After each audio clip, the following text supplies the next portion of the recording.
Kia ora, everybody. Welcome to our online learning week 5 lesson. We're looking at scene analysis for the film In Time. So this is going to build on what you did last week, identifying correct film techniques. It's really important that you did that piece of work because that will help you with this week's work. So if you haven't done it, go back and do that so then you can move on to this lesson. So today we're going to do a scene analysis of one key scene in Time. So a scene is a piece of the movie that's sort of 3 to 4 minutes long that has a particular message that's like one piece of the puzzle from the film. So what you're going to be doing this spell is you're going to be taking notes on an assignment doc after you watch and listen to this lesson video.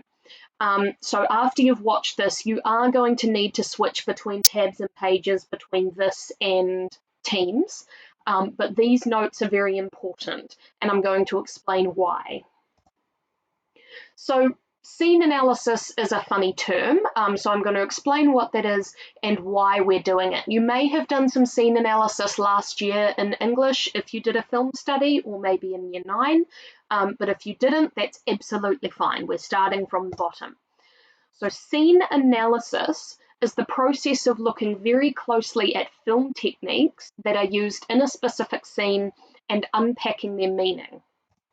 So just like when you write poetry essays and paragraphs like last term, when you write about film, you need to provide evidence of your ideas. So evidence for film is analysis of film techniques, close-ups, music, lighting, dialogue, costume, all of those things that make a film what it is that we can that the director has chosen to do.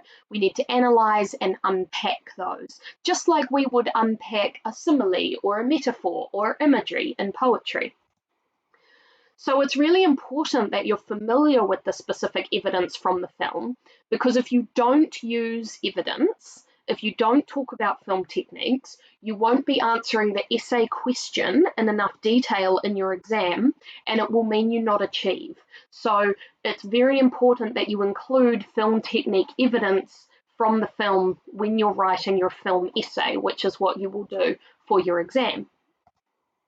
So the big question is how? How do we do the analysis? Well, this will be familiar to you. The first thing we do is watch a scene, the scene that we're going to analyze. The second is that you identify particular techniques that are used. And you'll be familiar with these from last week's activity. And then we unpack the techniques. Now that's our process of asking what, how, why. What is the technique showing? How is the technique showing this? And why is the technique showing this? So just like we do for poetry, what is it showing? How is it showing it? Why is it showing it? We do it for film techniques as well. So you guys already totally know this process of unpacking techniques. Now we're just doing it for film. So the scene we're going to be analysing today is called The Journey to New Greenwich. So this is what you have to do. You need to go to your online learning week 5 assignment on Teams, and you will see a link to a scene called Journey to New Greenwich. So it's just a link there and it will open in a separate page. You need to, after I finish the slide, you need to pause this lesson video here and watch the New Greenwich scene now. Okay, so you need to pause this and go and watch the Journey to New Greenwich scene. Once you've watched the scene, you need to come back to this video and start this lesson video from here. Okay, so now you need to pause this video and go and watch the Journey to New Greenwich scene and then come back here. Do that now.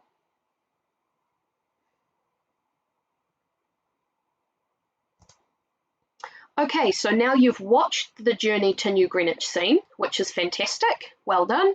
We have some instructions before we get started.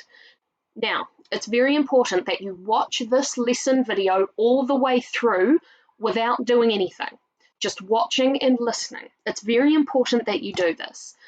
After you have finished watching, I'll give you instructions to go to your assignment document and backtrack through the video to copy the notes.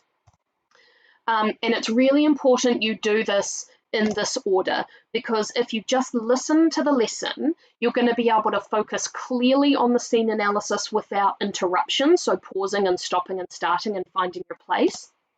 And it's going to be much easier for you to take the notes after watching the lesson in full.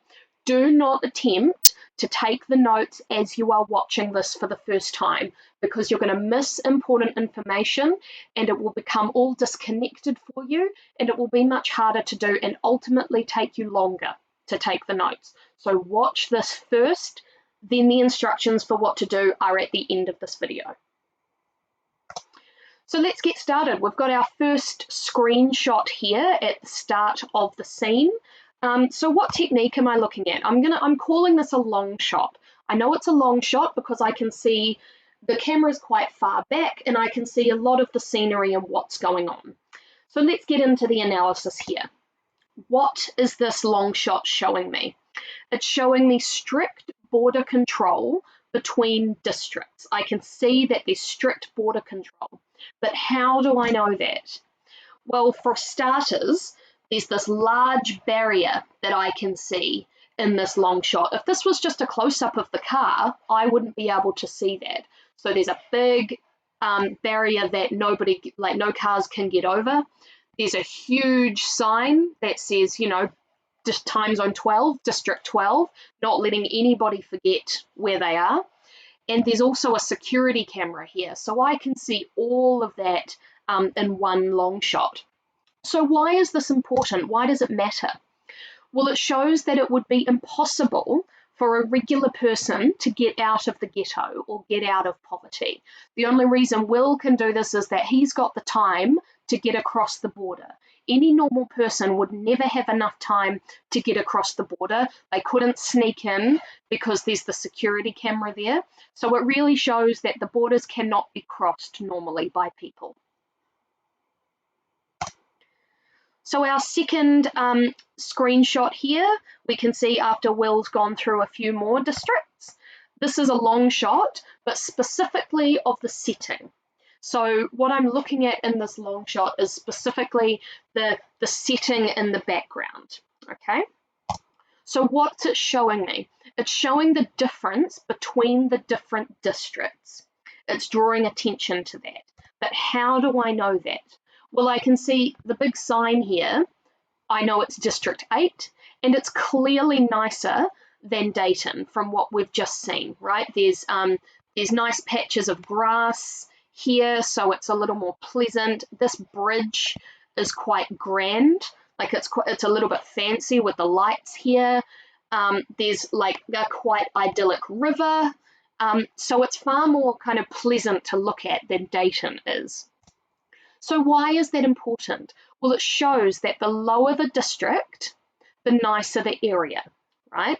So District 12 isn't very nice. You move through the districts, District 8 is a lot nicer. So there's a definite social class divide. It's really obvious that the lower the number, the nicer the place. Okay, so this is Will going through the districts here. Now this technique, you'll see in the scene, you will have seen that there's a repeated close-up. It regularly goes back to Will's hand paying the time to get over the districts, and we can hear this voice saying, please deposit 1 month, please deposit 2 months, and it keeps going. Okay, every time he gets to a border, it asks him to pay. So what is that telling me? It shows that it costs more and more time to pass between districts. So the further out of Dayton Will is going, the more money it costs to cross the borders. So how do I know that?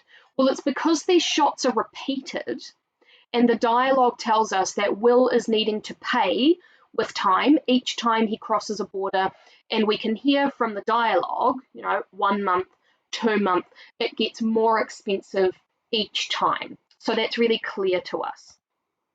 So why does that matter? Why is it important?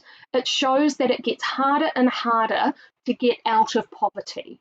You can't easily cross between districts. It's not so simple to just get some time and then cross a border. 1 month is more than anybody in Dayton has on their clocks. So 2 months and even more is completely unrealistic. Okay, so our next one here, we're looking at 2 different shots. The technique I'm looking at here is dialogue. That's when the character is speaking. So you'll see in the scene when they pull up to the border for New Greenwich and he's asked to pay, and Will says that was a year. Like, he's really surprised. He just paid a year to cross the border, and the driver says, "Welcome to New Greenwich." Like, yeah, that's what's expected. So what is this dialogue telling me? It's drawing attention to how expensive it is to get into New Greenwich. It's not easy. It's very exclusive. So how do I know that? There's a real surprise in Will's voice. Like, that was a year. 1 year is so much time for people in Dayton. That would be totally unheard of, to have that much time. So he's really surprised that that's how much it actually costs, because he didn't know that before, obviously. He's never gotten this far. So why is that important? It shows that New Greenwich is very exclusive, meaning only very few certain types of people can get in. Only the rich can get in, and that life is out of reach for everybody else. That type of high society life is completely out of reach for everybody except those that have a whole lot of money. So it's very exclusive. Okay, another 2 shots to compare here.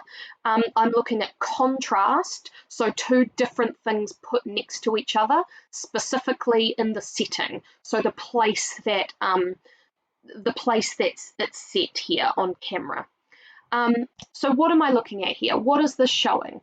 So this contrast shows the huge difference in social classes between Dayton on the left and New Greenwich on the right, because we see both of these in this scene, and they're very clearly different, and it shows the huge difference in the classes. So how do I know that? It's not enough to say it. I need to explain how I can see that.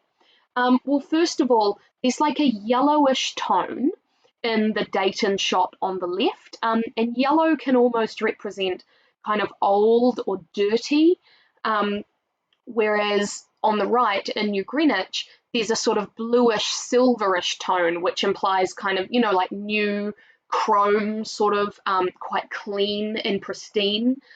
So there's a real obvious contrast there, implying that Dayton's sort of old and dirty, and New Greenwich is very new and clean. Dayton, you can see here, has very low, rundown, old buildings, where in New Greenwich, there's these very big office buildings, these tall, new office buildings.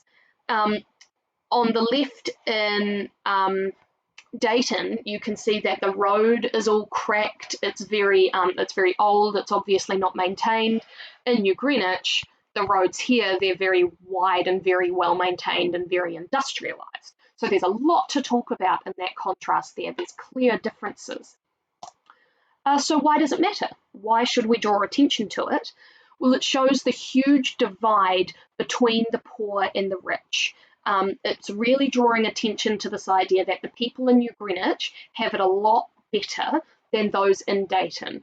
Of course, it's okay for some people to have more money and work harder and da-da-da, but the point here is that the poor have it so much worse, and it's sort of corrupt, isn't it? Because we know that the poor can't get out of Dayton. So the difference is too huge. The divide is too wide. And finally here, once Will has arrived in New Greenwich and he gets out of the car, we see him do this. So the techniques I'm looking at here are character action, which just means what the character does in the shot, in the scene, and also a close-up. So 2 different shots there for us to look at. What is this showing? Well, we know Will gets out of the car and he starts to run and then he stops. So these techniques show that Will needs to blend in with the people in New Greenwich. He needs to blend in. He needs to look like them. How do I know that? Well, he starts to run which is normal for him. But then you can see in his close-up that he notices that nobody else is running and he quickly stops. You can see in the background in New Greenwich here, nobody else is running. Everybody's just casually strolling. So he checks himself really quickly to make sure he blends in. So why does that matter? Well, it shows the difference in lifestyles between the districts. We can see that no one in New Greenwich needs to run because they have lots of time, whereas that's very strange for Will. Growing up in Dayton, nobody has any time, so they have to run everywhere to make the most of the time that they have. So it's very unusual and a very strange concept for Will. So it's interesting. We can see he's wearing like fancy clothes that make him fit in New Greenwich, but his actions speak louder than what he's wearing, so he needs to fit in all ways, not just what he's wearing. So it's a very unusual concept for him. So that's the end of our scene analysis. Well done. So this is what you need to do now for your activity this week. You can now go on to your online learning week 5 assignment, and there's a document there in Teams, and you need to start copying the scene analysis notes from this video. So you'll need to backtrack through the video. You can copy word for word, it's absolutely fine. One has been done on the document to show you what to do. There are 2 parts to the activity document, so don't miss the second part, make sure you do both. And that's it. So you can go through and backtrack through this video. You can copy word for word. The instructions are on the assignment document. Make sure you contact Ms. Hope if you have any questions about the activity.